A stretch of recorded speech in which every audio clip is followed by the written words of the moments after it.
started having a wonderful conversation with the couch conversations with the doctors, and I'll just get us started. And Nikki's going to be with us, having some audio issues, but hopefully that'll clarify itself soon. Let's get started, maybe with Dr. Graham introducing yourself. Thank you, Tony. I'm a retired physician. I worked in the western suburbs for 30 years. I also spent 2 years working with a representative in his office. It was an amazing experience. It's a real honor and a privilege to be here among everybody, and I'm going to try and answer your questions if I can. Thank you, Doc. And Dr. Terry Mason, can you introduce yourself? Yes, thank you, Dr. Hampton. Terry Mason, retired urologist and public health official, and been around this city pretty much all the life I've known about. So I'm looking forward to your questions and even more forward to some of the answers that we may come up with.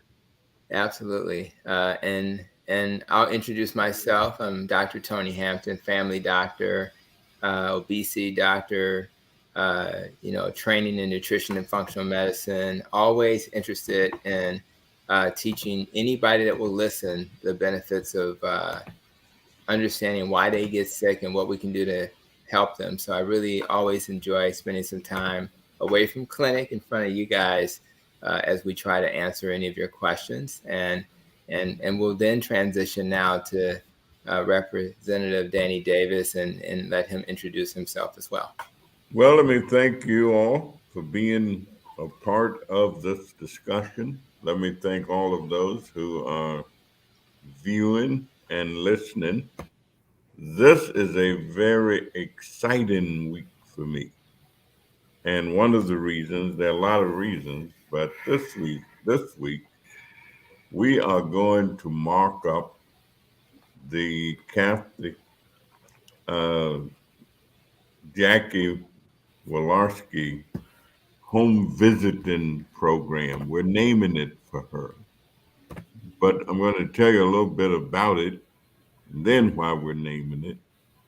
We're going to mark it up, and what it does is provide money for home visiting programs. It's really a maternal and child health or children's health program. I first became aware of it and involved with it way back when I used to work at the Martin Luther King Health Center as the director of training. And part of my job was to help recruit individuals right out of the community. And then we would train them how to become home visiting aides. And what they would do is they would go out in the community and talk to women who were pregnant or talk to families who had little children and try and help them understand the best practices of healthcare. We called it home visiting.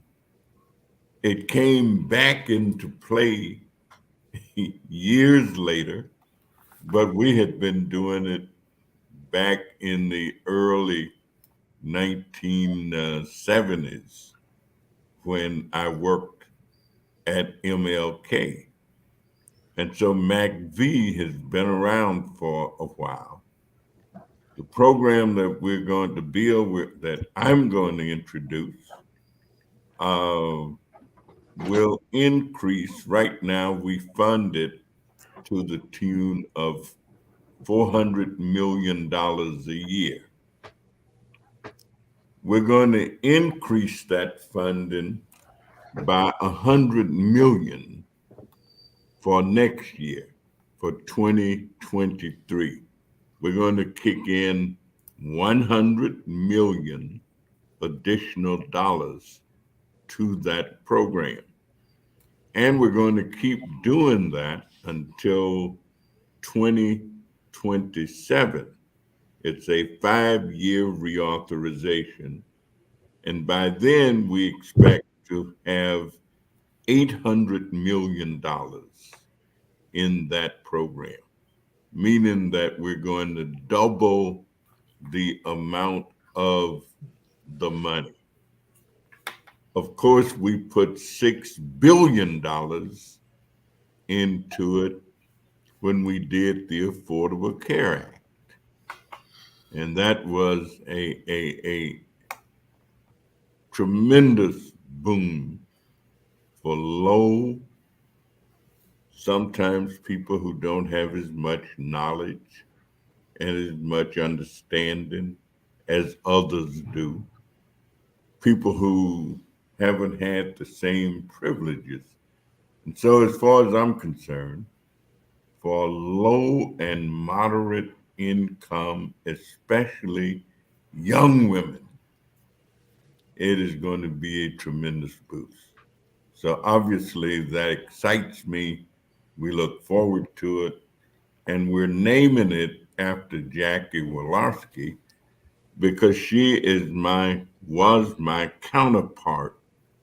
She was what we call the ranking member on the subcommittee that I am the chairman of.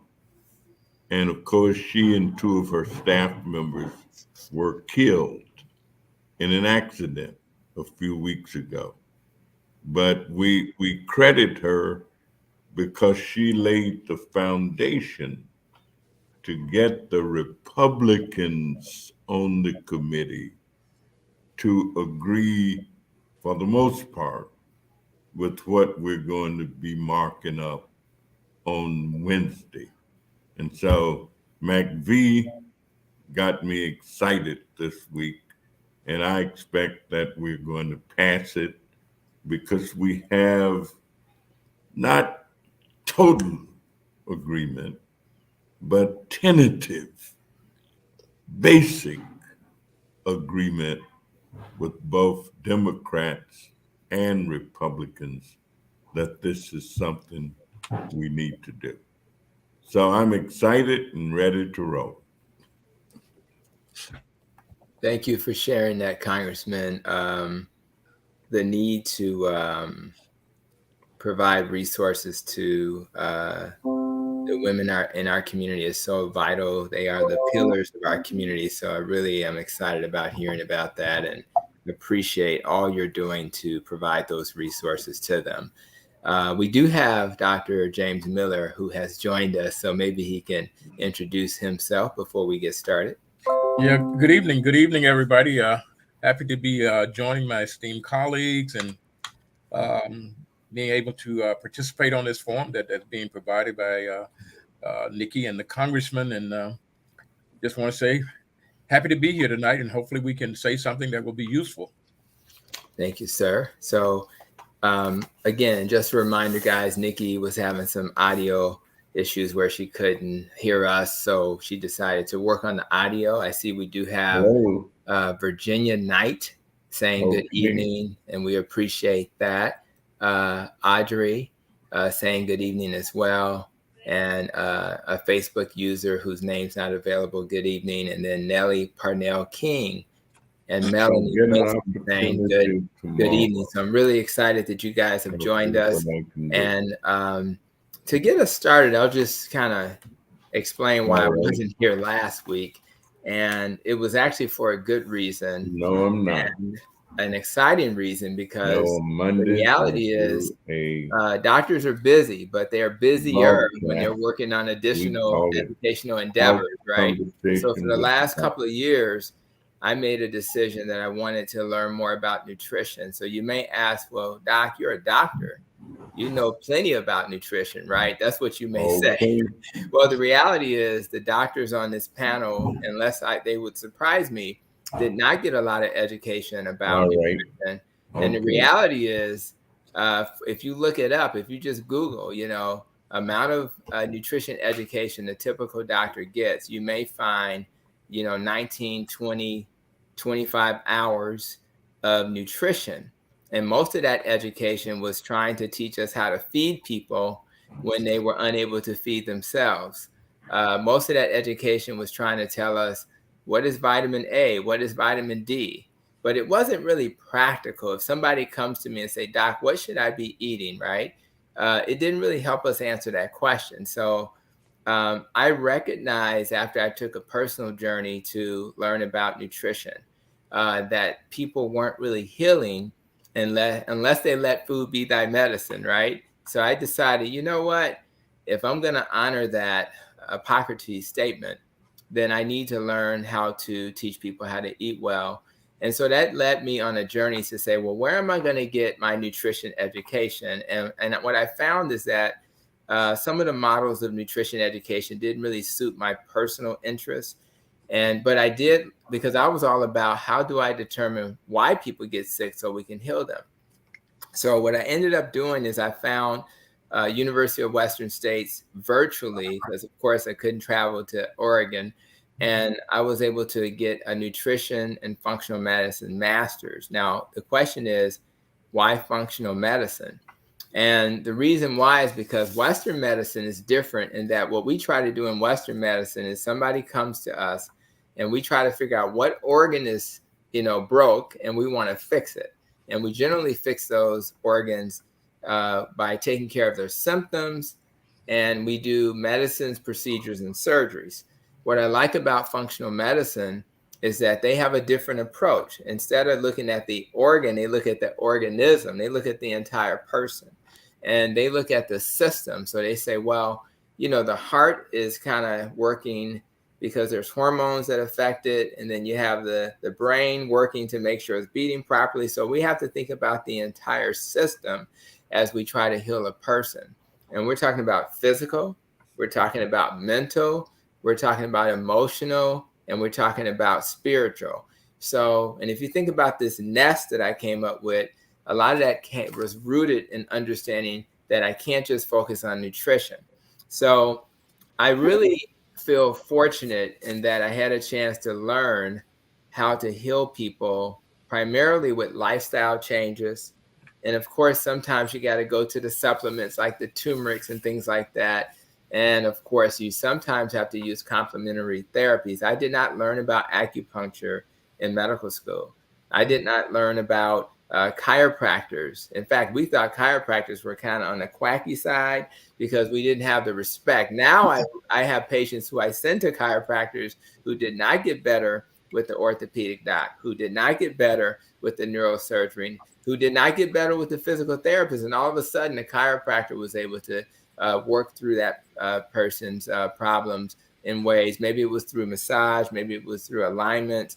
So what it does is it teaches you how to say, how do I take care of the whole organism? Thinking about what Representative Davis just said, how we're supporting young women, right? And sometimes the support they need is not learning how to follow low carb or low fat. The support they need is that I'm having issues in my life that require more resources. And if I don't address those resources, then I can't help myself heal. So rather it's exercise, sleep, stress reduction, even toxin exposures. I did not know that aluminum was everywhere. If you think about not aluminum, but plastic, think about plastic. Think about all the things that we consume, not just the bottled water, but think about the container that your toothpaste comes in, right? So we're constantly being exposed to toxins and toxins that we don't think of. And the problem with plastic is that it has stuff in it that can then disrupt your body. They call it endocrine disruptors. That can mess with your hormones. That can lead to increased risk for thyroid disease. So what do I do with all that information? Well, I teach patients you may want to get a reverse osmosis filter and stop using the plastic bottle. You may want to get maybe a ionizing clean air machine to remove some of the things in your air. So what we want to do is not just learn different ways to heal. What we want to do is work with people who have a different approach to help the people in our community and families heal, because the approach of conventional medicine is not necessarily geared towards healing. Our approach in conventional medicine is geared towards symptom reduction. It's geared towards, trying to make you feel better, but not actually helping you understand why you don't feel well. So I really feel gifted that opportunity came my way. And I'm just thankful that I'll now be able to take that information and continue to kind of share information of healing, incorporating the conventional approach, because we need conventional things. My wife is a type 1 diabetic. We need insulin for her, right? So we don't want to disregard that. But what they find is that if you're going to have a normal blood sugar, you can't keep chasing your blood sugar because you just ate starchy food with insulin. You're just on a roller coaster. But if you learn how to eat well, you won't be on a roller coaster. So you can reduce your insulin, even if you have to take it for a type 1 diabetic, and you will reduce the incidence of low blood sugars, which is kind of normal for people. But if you don't do the lifestyle part, I think that you're going to struggle. So I just wanted to start us off with that conversation. As an idea of why I would bother for 2 years to get additional education. And I guess I can hear from my colleagues what's been their experience with lifestyle. How have you guys, when you were practicing or currently, how did you integrate lifestyle into what you do? So maybe we can just start there. Well, I'll kick it off. Number one, let me just say that I would agree. I was in medical school in 1974 to 1978. Our nutrition classes board was only about 30 minutes out of 4 years. And in those 30 minutes, we learned really not much about nutrition, but we learned about severe deficiency diseases. So you learned about beriberi, scurvy, from lack of vitamin C, iron deficiency, anemia, those sorts of things. Things that were really, really bad and really we shouldn't have been seeing. The other thing is that we learned at that time, because they were starting what was called parenteral nutrition. That is, because we were doing these horrific surgeries on people, we needed to be able to supplement their nutrition. And so they were coming up with what was called hyperalimentation at that time, which was intravenously giving people the different amounts of proteins and vitamins that they needed. But nothing, and I don't mean to have this sound like church necessarily, but nobody is as good as God. Nobody can package foods in things like fruits, vegetables, and the other things that water, juices, things of that nature. No one can do that better than the Creator.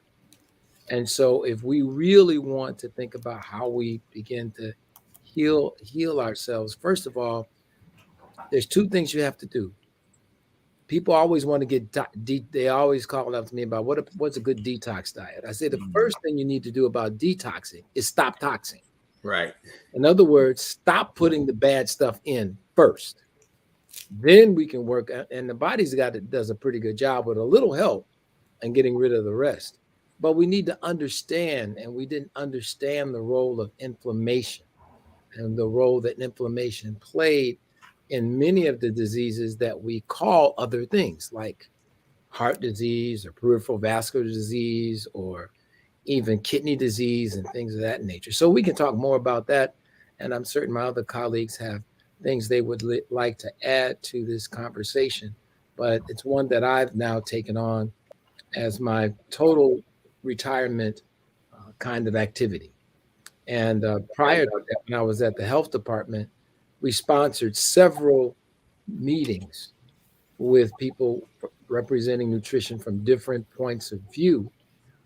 And that's where I got a lot of my education, and actually will be going down to Houston, Texas in a little bit, because I have a very good friend of mine down there who's been doing some miraculous things.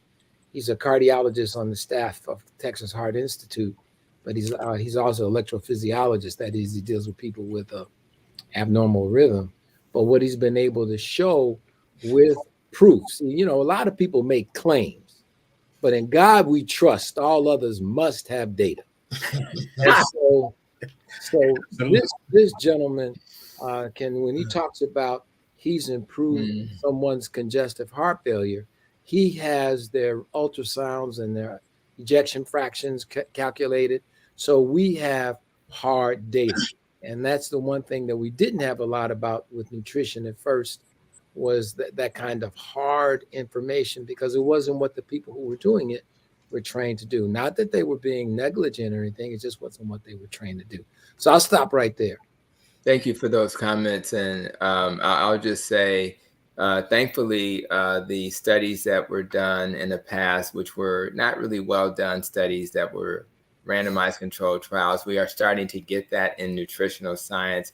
What we really need also is for clinicians to look at nutritional science. I think most clinicians are kind of trained to focus on medicine-centric, procedure-centric science. And so when you have something that could help, like, for example, if I were to think about Dr. Graham being, in the rheumatological space, people with rheumatoid arthritis may have gluten issues, right? So if we don't talk about gluten sensitivity, or we're not even checking to see if they have an issue with gluten, and we're not even thinking that that could lead to a leaky gut, which will increase their risk for rheumatoid arthritis, then we're missing the root cause of why they may have it in the first place. So we really want to be aware, and it has to be evidence-based. What Dr. Mason said is so critical. If it's not evidence-based, how can I then expect my colleagues to respect the opinion I'm sharing with them? So if it's not hard science, then it's not worthy. So what's been your experience, Dr. Graham? I'll go to you in terms of when you were in practice, Sure. how often was the message of healing through lifestyle a part of the conversation? So it's a great question. And I've been thinking about this ever since you started this question. And I can tell you for the first 25 years of my career, at my meetings, there was virtually no discussion about diet and inflammation. And it's only the last 5 years that they began to talk about Mediterranean diet and inflammation. However, one caveat, and that is rheumatologists do a lot of treatment of osteoporosis. And osteoporosis and gluten sensitivity are closely linked. So if you're a bonehead, like I was, you're interested in osteoporosis, you're checking many of these people with low vitamin D for celiac disease and gluten intolerance. And that was a tremendously gratifying experience, because you can take people who don't feel well and have joint pain and change their diet, and they come back completely different. It's like you said, you get a win when they come in to see you.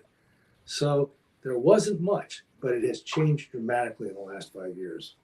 Yeah, so we're making progress. So what about you, Dr. Miller? Have you, when you reflect back on when you were in practice, how much, I mean, you probably tried to integrate it into your conversations, but you had these short visits, right?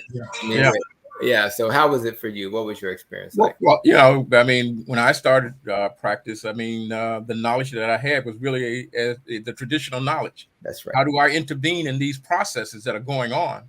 Not understanding that what we really need to be doing is doing the things that are going to prevent these things from occurring. I'm trying to figure out, how do we prevent people from having heart attacks?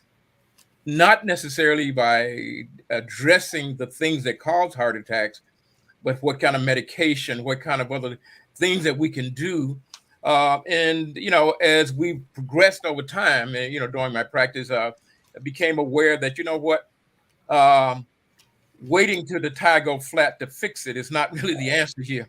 We need to do what we can to prevent this tire from going flat, which is again addressing those issues that cause diseases to occur, and the problem that I encounter, which I'm sure is going to be the continuing problem that's going on since I'm no longer practicing, is that these kinds of things don't make a lot of money. The system is set up and geared to generate revenue, and so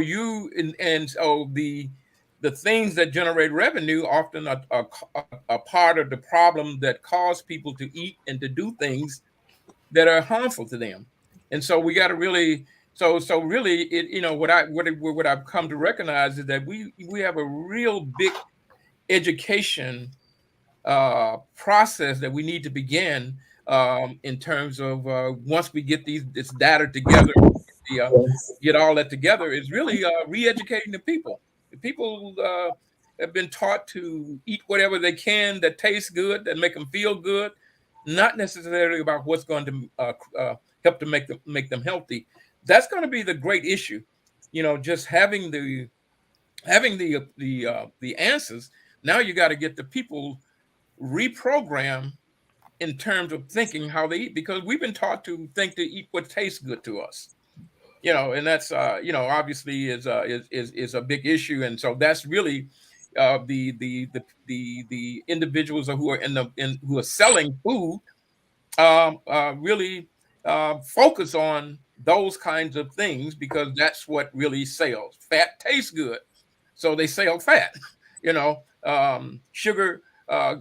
Create people become addicted to it. It tastes good, and just from when you're a little kid, when people would give you a piece of candy, tastes good, not good for you, and so that's gonna. So the biggest issue is going to be, and you can't really do this as an individual. We have to do this as an industry, in terms of re-educating people and getting everything on the right track and prevention.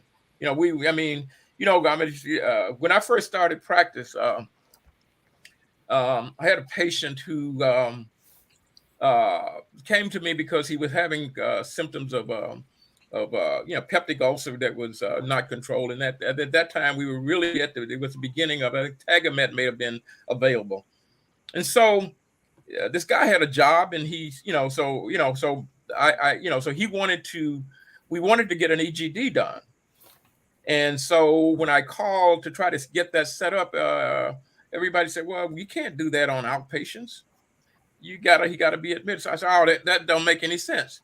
So I didn't believe it. So I called the insurance company. I think he had Blue Cross Blue Shield, or he had good insurance.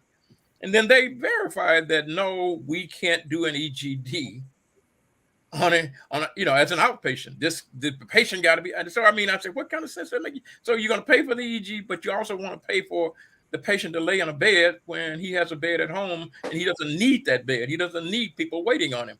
But so what I'm saying is that it the process of, we progress way beyond that now. You can't you only get an EGD as an outpatient now, but we got to really get to this other part, which is health care and prevention of disease, as opposed to just intervening in these disease and treating, as you said, the symptom of disease, as opposed to treating the real problem. And that's going to take lots of education. Going to take lots of education of the clinician and of the public. The public ultimately will drive this when they really have the knowledge and information that they need. But Dr. Miller, I would say that one of the other problems is that our physician community is not educated. Yeah, absolutely. It's not part of the curriculum in the medical schools, even now. And the other thing that's dangerous is we want to make sure that we don't educate people to think of food like they think of medicine. Mm-hmm. That is, you eat this thing for that. Okay. Mm-hmm. And that's not the way to think about it. Right. Medicine, food, I always say, medicine is a solo. Food is a symphony.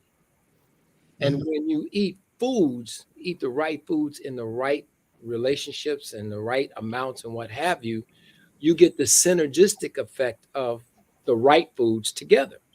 And the one thing that we don't eat enough of in America is, as witnessed by the walls of medicines for constipation in our drugstores, is we're not getting enough fiber and water. We're just, among other things, we're not getting those things. So there are some educational things, and we've got even in the industry where people are trying to do these things with foods, they have to make sure that they're not promulgating where I got this problem, doc. What supplement can I take for this, or what supplement I can't take for that?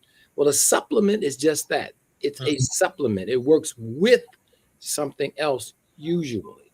So we need to really think about how we begin to educate people as we go forward, so that they can learn how to best use these things, because they've been medicalized even in their thinking around what you might want to do with them from a food or dietary point of view.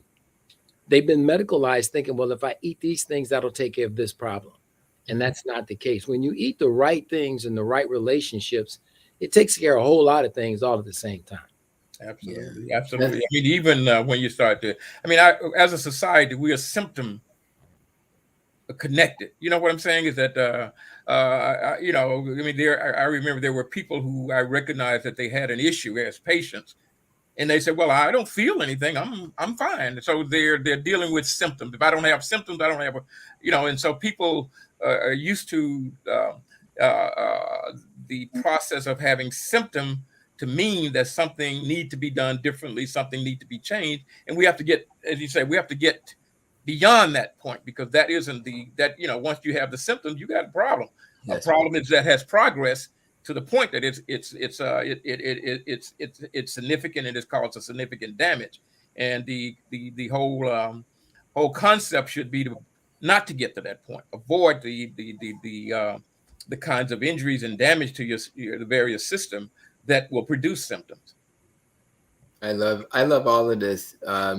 It all resonates with me because if I were to think of an example of how you can make this practical, before I got this training, which forced me to think about what's the root cause, let's take persons with a low thyroid or hypothyroidism. Now, in the training I got, we routinely order a TSH, a thyroid stimulating hormone test, to predict whether or not somebody has a low or high thyroid.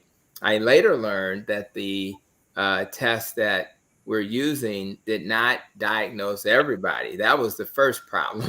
The second problem is that if I diagnose somebody with low thyroid, my only reaction was to then give them the hormone, the levothyroxine or Synthroid, to treat their symptoms, right? But never in my entire career did anybody tell me, well, why do they have a low thyroid in the first place, right? So if I were to use that example, and what I learned in my functional medicine training is that TSH is not enough, number one.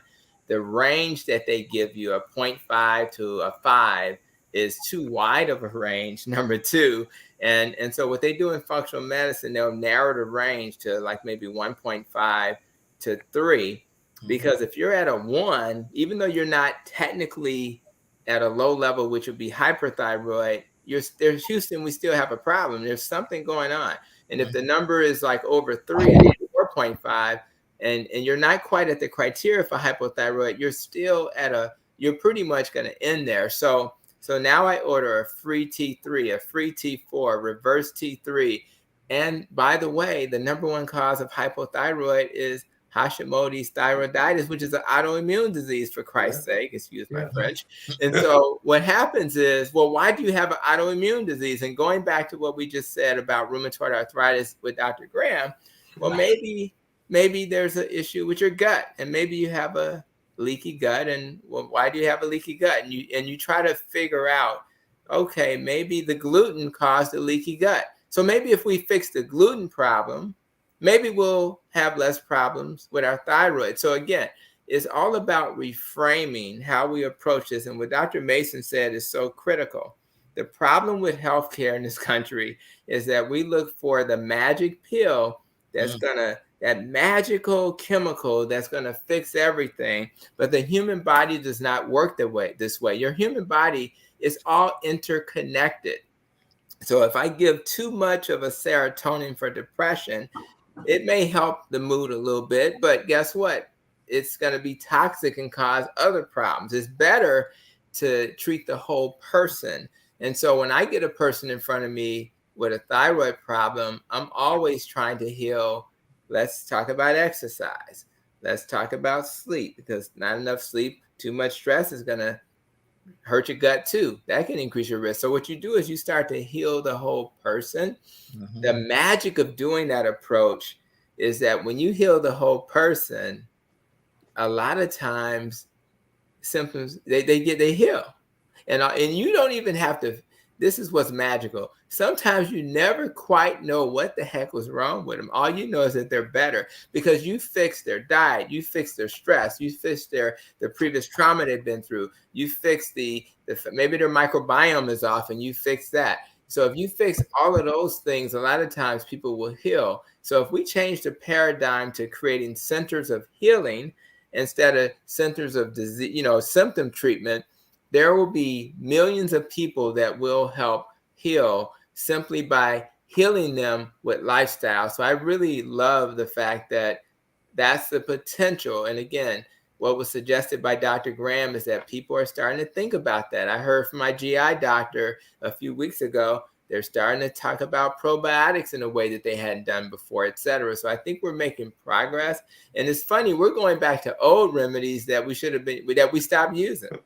I mean, these things have been around for years. And if you go to those other countries, they still use these remedies. They're doing acupuncture. They were doing it back then, and they didn't stop doing it because it helps. And then guess what? You don't have to worry about the side effects of the medicine. So we're making progress, but we still got a long way to go. Yeah. Also, I guess we have to look at the issues in some of those other countries. They didn't have these big pharmacy, and therefore the profit that you make from that wasn't there. So that wasn't a push there. So and so we're dealing with that. And I think the other thing I think that we have to do in America, we've become very impatient. We want magic. Just like this, I want to walk in the doctor's office with cancer and walk out without it. We want things to happen quickly without any discomfort, without any real investment. Just something magic, as in that's that Dr. Mason talking about the magic pill. We want that magic to happen right now, and I think we have to learn that we have to have patience, and we have to learn that there is a process in everything, and we need to again, I do gardening. And I can go out there when I go out in the spring and look at the garden. I mean, it's usually the grass gets started before I do, and it looks bad. It says now you got to go and do some work here if you want to plant something and harvest something later on. So I think that again, the things that we experience with good health has a price to pay, and we need to pray, and it has a price of there's some denying that stuff that we've been used to, not eating and doing things that simply make us feel okay by their for that moment, but look at the big picture, the end results of everything. I think we have to begin to look at that and to have the patience to see these things occur. When you're doing the right thing, when you're eating correctly, you don't feel anything. But when you're doing something wrong, you may not feel anything with that. But eventually, you begin to feel the results of the damage and the injury that occurred. And so, we have to look at it in those kinds of senses, and not really look at I got to have something to, when you take a pill, you feel some effect from that pill for most pills, and so that's that magic. That's that quick, instant kind of a thing that we can respond to, but not feeling the discomfort, the whatever we feel from inflammation, whether it be your joint pain or your aching, your stiffness, your headaches, all these kinds of things is worth the investment, and that's what we got to get our patients in our community to understand. Well, I would also add that to the point that we've been making around the value proposition around sickness in America. And Ray Moynihan wrote a book called Selling Sickness. And in that book, he quoted that the chairman of Merck Sharp and Dohme wanted everybody to be, he wanted to be like Wrigley. And Wrigley used to have everybody chewing gum. He wanted everybody taking a pill. And Merck is one of the major pharmaceutical companies that makes lots of different medicines for a lot of different things. Well, we have to realize in America, there is no value proposition for health. There is no money in healthy people in the way our system is currently configured. Yeah. And that's just the truth.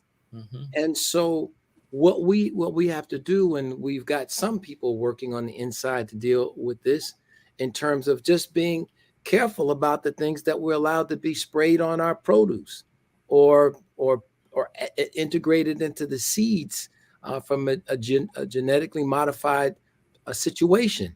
There are a lot of different things that we have to do.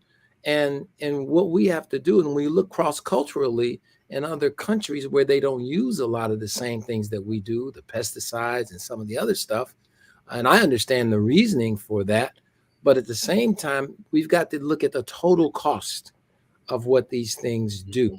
and we have had to now pay many millions of dollars dollars out for what some of these chemicals have done over the years that now is coming to light. Mhm. And so we need to really be clear that going back to basics is probably where we need to go. I mean, if we eat whole foods, we probably will do better than if we eat processed foods. And we now have a situation in America that 70%, in one study I read, as much as 70% of the food that we eat is cooked outside of our homes. Mm. And when somebody else is cooking your food, you really don't know what you're eating. That's right. And so we had to, and I'll stop by saying this. When I was growing up, I could identify, because our parents made me, I could identify a turnip green from a collard green, from a spinach green by looking at the leaf. I didn't need labels. We could look at the leaf and knew what kind of green we were getting. Today, people couldn't tell you even if it was in a box No. or in a bag. And so when you don't know what you're eating, people can feed you anything. And because there's such compression of time, because of people working and other things, their time is so compressed that they're forced to get food cooked outside and brought in. And oftentimes those things are not as nutritious as the stuff that, we always had a pot of beans or greens or something in our family. And people say it costs too much to eat good, but that's not true. It costs you too much to eat bad, because you're going to pay for it with your health. So you go out and buy better food, may be a little bit more at the beginning, but you'll be a lot better off in the end. Yeah, when we look at that whole process of healthcare costs, which has been one of the big things that people have been, politically and talked about, we got to do something budgetarily about healthcare costs. And what we can do is do something to keep people from getting so sick, and it won't cost as much. Right. And so the fact of the matter is that it does cost money to do things incorrectly. And it costs a lot of money, because when you get a lot of people sick, they utilize a lot of services, and they utilize a lot of things that otherwise they would not have to utilize. And those things are not for free. There's a big cost. And that's what drives that the budget. And when the congressman can probably, I know this much better than I do in terms of what percentage does healthcare cost in terms of the total budget. I mean, I'm sure it's a large percentage, and it's growing, which means that we're going in the wrong direction here, and we need to do something to stop that. And it's not because suddenly we have come to a situation where things are so much better, but no, it's actually because things are worse. People used to couldn't afford to eat some of the things, and they had to grow things and eat fresh things. And now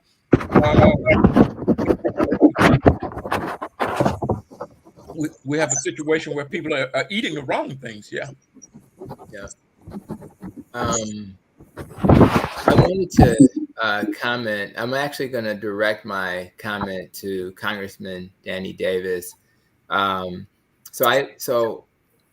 an organization I mentioned in the past called Verta Health, and they did research on how you can, work on people's diet. Now, in this model, they do carb restriction, and they, on a regular basis, reverse type 2 diabetes. Now, what's great about this organization is that they were smart enough to do the research like Dr. Mason suggests, and they've proven that this model works. Now they're partnering with health systems, insurers, and corporations. And this is what's cool about the partnership.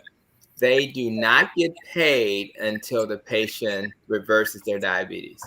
That's awesome. They use it's a coaching methodology. So they coach them, because when people are making these changes, you have to be very careful to reduce their medicine. So they have a way to connect with them.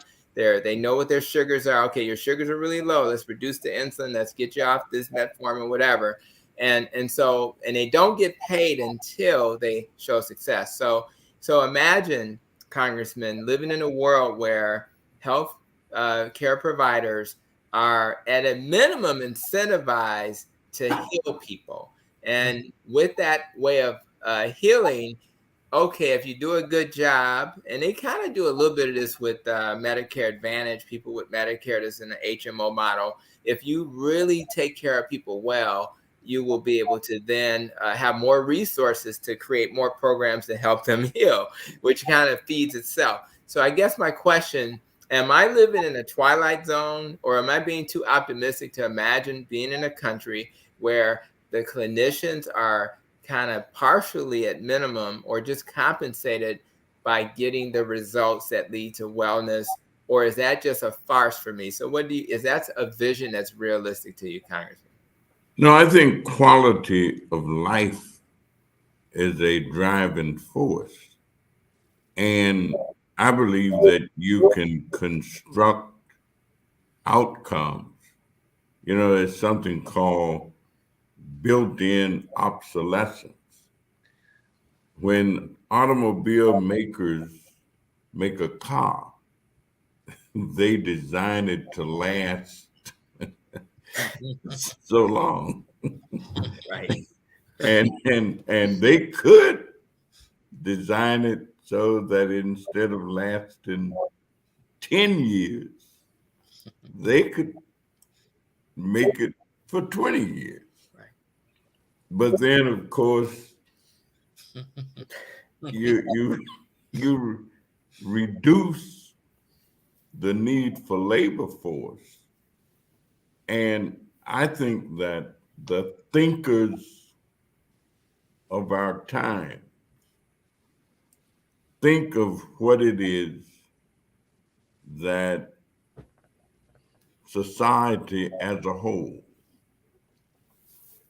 want, will accept. And I've been told that if you can find what a person will accept, that's basically what they will get. Mm. And so I think the designers, for example, yesterday afternoon, I had a wonderful, wonderful time. I went to Miss Franklin's 100th birthday celebration at the St. Michael's Church. Um, and she was celebrating 100 years. She was in relatively good health. I mean, I know that when people were trying to take a photograph of myself and her, she was opening a candy bar, and they were saying, "Grandma, look up." And I said, "Grandma is doing what Grandma want to be doing. She's trying to take the wrapper off this candy bar. You know, they had their name and everything on it, but she wasn't looking at the name. She wanted to taste the candy." And I really had such a wonderful time because here she was, the matriarch of her family, 100 years old, and her grandchildren and children and Hey, Jessica. great grandchildren, everybody was around. Now, how much longer Okay. will she be here? Of course, Yeah, we don't know. we booked the time. We booked our Does she function 5 years from now in such a way that So you would want to hear, she would want to be here, they work okay. or does she not? Hmm. And I think that's some of the question that people ask. I've been in these discussions where people debate whether or not we ought to be spending as much money caring for people once they reach a certain age, Mm. as opposed to putting that money on the front end of things and using it for children and people being born. as opposed to what do we expect? I mean, what are we? I always remember this man who gave this speech when I was about sixth grade, and which was the first time that I ever remember paying any attention to to speeches. He says, "Now I want you children. I'm going to ask you three questions. First one is who am I? He said, just think of yourself. Who am I?" And that was kind of fascinating. And he said the second question is, what do I want? Just what do I want? What what do I want life to be? And I'm thinking I'd want a whole thing full of gumdrops. Yeah, as much peppermint candy as I could get at one time. But then he asked the third question: what am I prepared to do to get it? To get it. I'm not sure that this quality of life question, I think we have some notions of it. I've been observing all of the pageantry associated with the passing of the Queen. And I heard somebody say, they ain't buried her yet. I mean, because some of the activity was still going on. Well, obviously, there are traditions that we think are important. And I think living as long as we can in a healthy state. And one of the reasons, I mean, people argue and discuss spending and for example, um, you know, there are physician groups who advocate that society ought to be paying something different for certain kinds of services that are provided. Other people are saying, well, we ought not be spending that much. Of course, the patient is the person that ultimately pays, but the patient does not have as much to say about this leading up to a point. I mean, we decided that every person, once they reached a certain age, should have the benefit of certain levels of health care without regard to what their circumstances might be. Whether if you're a billionaire or not, you ought to have it. If you're no heir, you ought to have it. And to some degree, you can get it up to a point. Medicare. Medicare. And so we're debating this all the time. And we don't ever get as pronounced, I think, as we can, where definitively we're saying this is exactly what we want. Or we think people should live to be 90 and in good shape. And if we can get everybody to that age and okay, then that should be cool. And that ought to be it. And anything after that, well, hey, you know, well, some folks say the Bible says that three score and ten.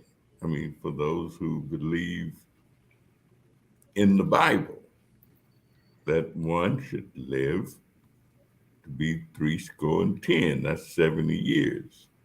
Well, we've kind of going to live beyond that now.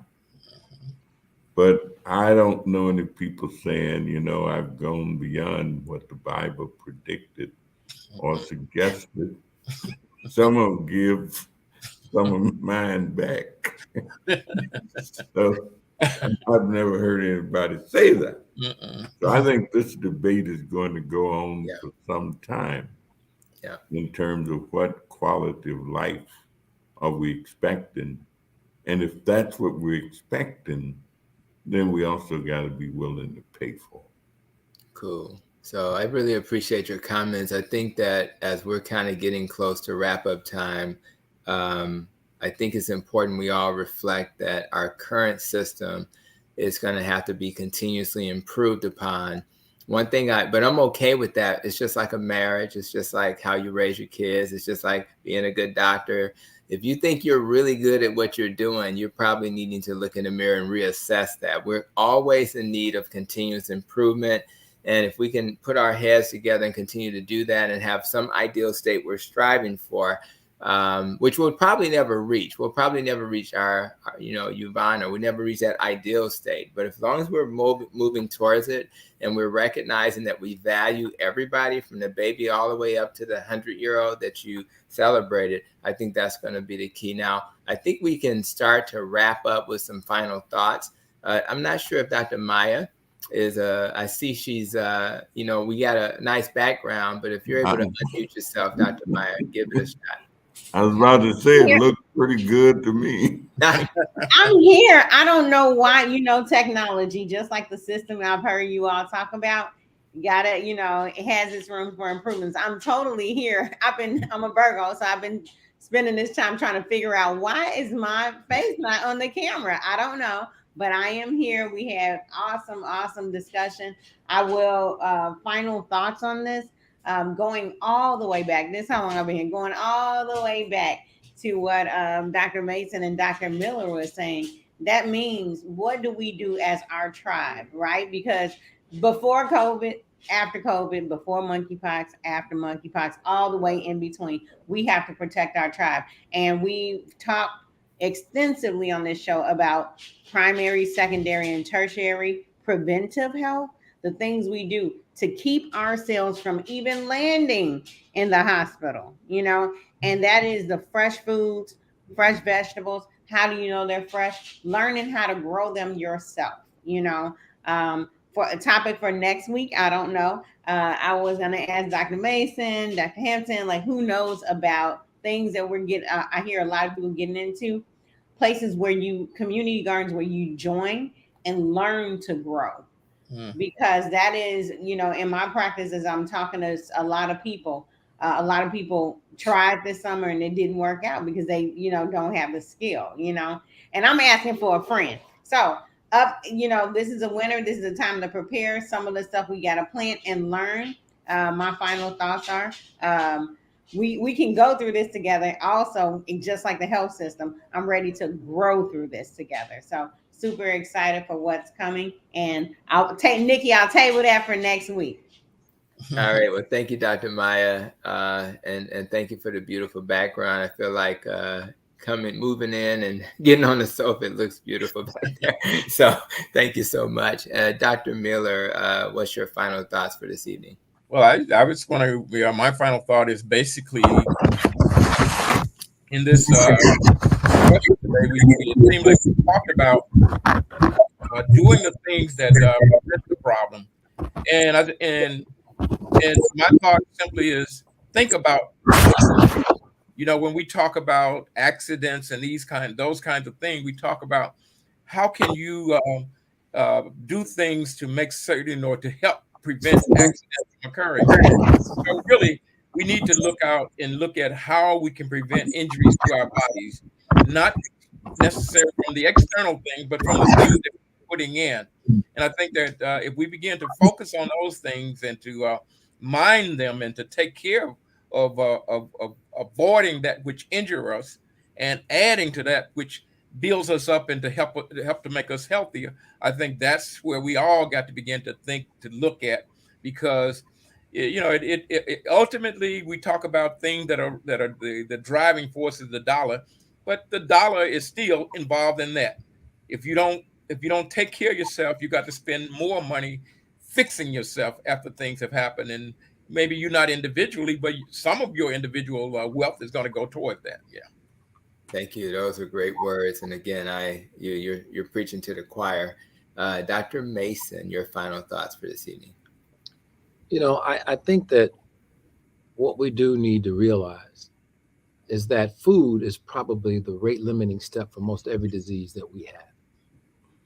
I mean, it doesn't matter whether it's cancer, diabetes, high blood pressure, food is part of the reason why we're there. And what we've got to do is begin to think about how we use better food to become better people. Hmm. And as far as Black folks in particularly are concerned, we don't really have any real food systems of our own. Hmm. And the other thing that I would say around the growing, and I mentioned this, and I'll say it very quickly in closing with the head of the uh, University of Illinois School of Public Health. They made a lot of noise when Mari Gallagher presented her paper in 2010 on food deserts. But what I've proposed to Wayne Giles, Dr. Giles, is that that's not the problem. The problem isn't the food deserts. What I'm calling, and what I'd like to do the study on, is assessing what I call appetite deserts. Hmm. Because what happened is when we tried to put the right grocery stores in those communities through the efforts of the health departments and what have you, guess what? A lot of those stores closed because the people did not have the appetites for those foods. If you don't grow up eating greens, if you don't grow up eating peas, if you don't grow up eating the right kinds of foods, you don't have the appetite for them. And if you don't have the appetite for them, you won't learn how to cook them, and you certainly won't eat them. So I think that what we need to do is really refocus our energies on getting our people to have the right appetites for the right foods, because right now the other industries are monopolizing those taste buds. Thank you for that. Hey, just preaching, and I appreciate that. Man, Dr. Graham, your final words for this evening. And you got to unmute yourself first, Doc.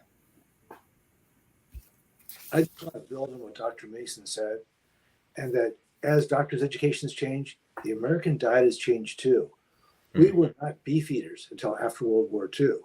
We didn't have potato chips and sugary cereals until after the Depression. So there are economic forces at play that have created this unhealthy diet. So we don't have to let it stay that way. We have the opportunity to make that change. All right, love it. Wow. So let me just say my thoughts as we wrap up before I have the congressman give us his final thoughts. And mine are, again, going back to this training, I have learned that if I just look at the symptom in front of me or the organ in front of me instead of the organism or the reason why that person has symptoms, I have not served my patient. So I do want to live in a world where I don't have to squeeze all the things I've learned into 15 minutes or 20 minutes. I want to live in a world where I have a chance to go backwards in the person's life and ask them, you know what, talk to me about your when you were born. Were there problems during your delivery? Tell me, when you had this trauma when you were 25, what happened when you first started gaining weight? What was going on in your life that may have triggered your weight gain? Maybe it was that they lost a family member, maybe because they were in a difficult marriage. Maybe when they had their first child, they had postpartum depression, and they never really healed from those things. So I think we have to play detective, but we need our leaders, our congressmen, our senators, our presidents to understand that if we are going to change the healthcare in this country, we are going to have to do it at the level of what's the problem that we're trying to solve. And let's make sure we have resources so that we can address social determinants of health. We can help people learn how to sleep better, eat better, exercise better, reduce stress, and even help them have healthy relationships. So my hope and plea is that we'll continue to fight for these types of changes, and we will empower the people. It's a grassroots effort to help them understand that if we make those types of changes in our system, then maybe, just maybe, we'll have more people we can celebrate their 100th birthday with. So with that, that'll be my final thoughts, and I'll allow you, Congressman, to give the final word on the hour. Well, thank you all very much. I spent part of the afternoon talking with a group of foster program alumni. That is, young people who were foster children, who had grown up being foster children. And I thanked them at the end of the conversation for helping us to shape legislative initiatives designed to deal with some of the problems they had articulated and experiences they had had. I've been tempted to try and help generate some thought around this whole business of appetite producing. And so I'm going to try to figure out a way, Dr. Mason, to help raise this notion, and also maybe to try and help generate a little bit of research money or something for it to be explored, because it makes a lot of sense in terms of, if you don't have the appetite for something, even though it may be good for you, but it also need to be good to you.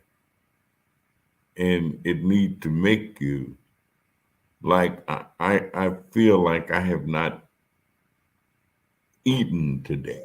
I haven't really had anything. And I'm sitting there thinking, I want to eat, but I also want something that's going to light up my taste buds a little bit.